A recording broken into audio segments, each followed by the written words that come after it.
naman akla.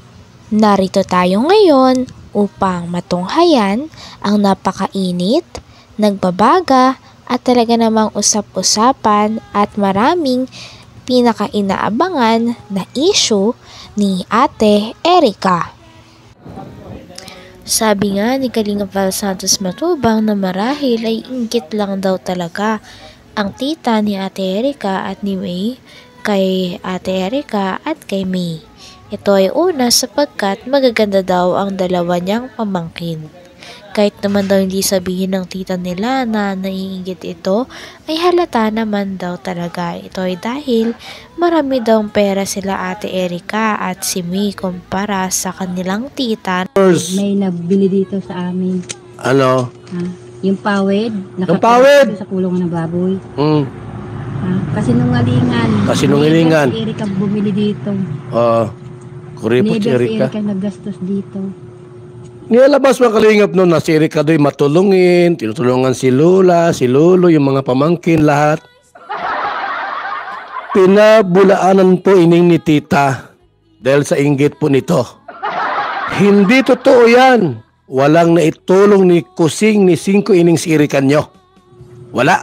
Magulang ko ang nagpapawid noon. Hindi si Erica. Hindi si Erica. Masabi lang na si Erica ang gumastos para sa ikat. Siya nga tita? Yung tahian na sinasabing kay Erica. Hindi rin. Ha? Hindi kay Erica yun. Doon yun sa asawa natin, Gina, hanggang... Nasaan si Erica nindo? Siyado kayo, ha? Sabi ni tita. Hindi pa bayad. Hindi pa bayad yun. Utang ngayon. Utang yun! Walang kwenta, sabi ng bata. Sabihin niyo may nasangkap dito si Erica? Wala. Wala. Hindi kami nag-iinit, hindi kami nagkikibo noon. Kung totoo yung sinasabi mo, tita, kung nasa live ka ngayon, number ko, tawagan mo ako, i-text mo ako. Kasi alam kong nasa puso mo, inggit ka. Inggit lang yan. Ipaligo mo yan. Kaya sa dagat, baligo ka. Ipagpag mo yung inggit mo sa katawan mo. Sura mo pa lang, sus, Ginoo, lamig kumuton ba? Ha? Inggit lang yan. Sinisiraan mo yung mga pamangkin mo. Sarili mong dugo. Anak ng kapatid mo, sisiraan mo. Bakit? Dahil sa inggit. Masabi ka, Kuya Bal, hindi ako naiinggit sa kanila. Sige daw, i-text mo ako. Sabihin mo lahat. Ikwento mo sa akin, yung iba. 0929-1132-469. Sige daw. Face to face, magharapan tayo. Saan mo gusto puntahan kita? Diyan sa lugar nyo? Puntahan kita. Sa pagpapatuloy ng ating istorya ay sinabihan pa nga ni Kalinga Val Santos Matubang ang mga nang babash kay Ate Erica at sa kapatid niya na si Sheila May. Sinabi pa nga ni Kalinga Val na kung may hinain sila kay Ate Erica at sa kanyang kapatid na si Sheila May ay tumawag daw sa kanyang personal number. Grabe at binigay pa talaga ni Kalinga Val ang kanyang personal number upang makwento lamang sa kanya ang mga ayaw kay Ate Erica at sa kanyang kapatid. Inggit lang yan. Sinisiraan mo yung mga pamangkin mo. Sarili mong dugo. Anak ng kapatid mo, sisiraan mo. Bakit? Dahil sa inggit. Masabi ka, Kuya Bal, hindi ako naiinggit sa kanila. Sige daw, i-text mo ako. Sabihin mo lahat. Ikwento mo sa akin, yung iba. 0929-1132-469. Sige daw. Face to face, magharapan tayo. Saan mo gusto puntahan kita? Diyan sa lugar nyo? Puntahan kita. I-text mo ako. Kuya Bal, di ako naiinggit doon sa dalawa. Kay Erica? Che. Kay May? Lalo na, che. Sige daw. Kung totoo yan na hindi ka naiinggit, Oh. Punta ka dito. Iwaliwanag eh. Ha? Na ikaw ay naiinggit dyan sa mga pamangkin mo. Bakit? Kasi may itsura silang dalawa, ikaw wala. May itsura mo, murag lubot. Diba? Tinood. Totoo yan, mga kalingap. Kung Erika May, tita, wala sa itsura. Naiinggit siya tapos nagkakwarta. Nakita niyang nagbibilang doon, sinilip doon sa dingding, 100,000, 200,000, 300,000, 400,000, 500,000. Sabi ni tita,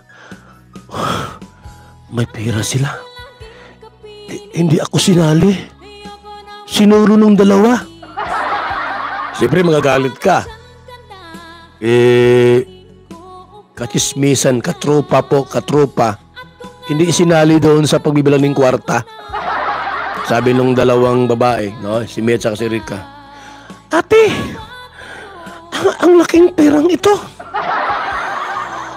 Oo, hayaan mo. Andyan, huwag kang Sa pagpapatuloy ay grabe, parang ginagawa pang roleplay ni Kalinga Val Santos Matubang ang mga nangyayari kay Ate Erika sa kanyang tita at sa kanyang kapatid na si Sheila May. Nagvo-voice over pa nga si Kalinga Val ng mga kunwaring usapan nila Ate Erika na inilabas ng tita nila Ate Erika at kinwento kay Kuya Val Santos Matubang. Katismisan, katropa po, katropa. Hindi isinali doon sa pagbibilang ng kwarta. Sabi nung dalawang babae, si Mia at si Rika, ate, ang laking perang ito. Oo, hayaan mo. Andyan, huwag kang maingay. Narinig ka ni John A. Oo nga, makaisipin ni John A, mukha tayong kwarta. Oo, basta, hut-hutan pa natin. Mag-video call ka. Ipakita mo yung yung magandang nakakatawan. Ate, pahinging vitamins. At painom ako ng maraming vitamins. Sige, mabili ka sa Mercury. May narinig po nung tita. Isusuplong ko kayo. Bakit niya babawasan yung pera ni John A? Binawasan na. Ito naman si John A nag-i-enjoy.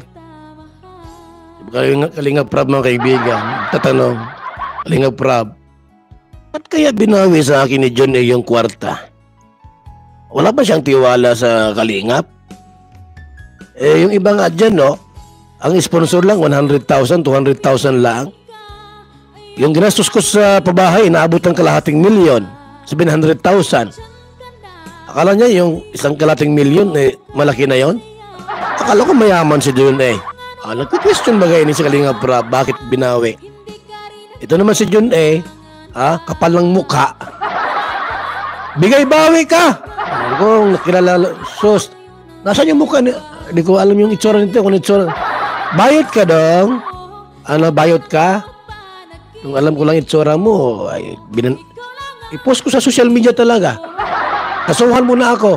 Post ko yung mukha mo sa foundation ng Kalingap. Kung sa akin lang yan, wala nang bawian yan. Ikaw ang resibo, sa resibo tadigde. Sino kumuha? Ang resibo dito. Gawa ko sa BIR po. 50 piraso yung pinagawa ko sa BIR. Printing press. Resibuhan kita. Kalating milyon mo, di mo na makuha sa akin. Hanggang dito na lamang muna ang ating napakainit, nagbabaga, pinakainaabangan at usap-usapan na latest issue ni Ate Erika. Maraming salamat sa inyong panonood. Hanggang sa muli. Bye!